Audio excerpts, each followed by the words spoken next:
ছেলেকে রিমান্ড মঞ্জুর করে দেন, রিমান্ড দিন না। বাসা ইয়েতে নিউ মার্কেট আমার সাথে দেখা করতে গেছি, চলে আসবো।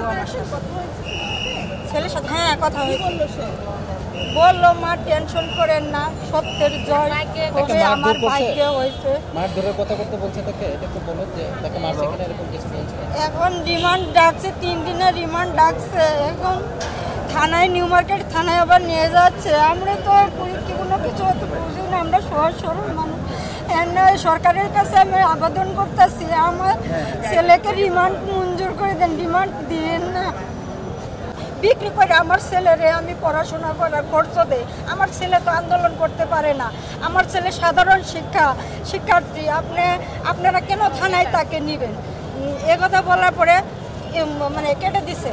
আর আমি ওইখানে শিক্ষা অর্ডারি করতেছি যে কেন এইভাবে আমার ছেলেকে ধরলো, আমার সাথে এসে বাড়িতে চলে আসবো, কেন ধরলো এইভাবে? না আমি থানায় যাইনি, আমি গাড়ির ভিতরে আছি। আমি মানে মাঝপথে এই টাইমে আমি ফোন দিয়ে যোগাযোগ করতেছি, সন্ধ্যাবেলা ফোন দিয়েছি যে বাবা চলে আসো। আর যে আসে পথেই ধরে ফেলাইছে। আমি তো আর মানে তারপর আর করি নাকি। আমার ছেলের খোঁজ পাইছি আমি 1:30টার সময়। হ্যাঁ 8টা পর্যন্ত আমার সাথে জাস্ট কি ছিল, যোগাযোগ ছিল। 9টার মনে 9টা 10টার সময় মনে হয়। কোথা থেকে ধরলো?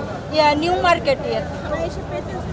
না আমি পাইনি কে, কিন্তু একটা উকিল আবার মাধ্যমে সে আমাকে মানে ঠিক আছে। আমার নাম বেলি বেগম। জি। আপনার বাড়ি কোথায় বললেন? আমার বাড়ি 22 শীর্ষ।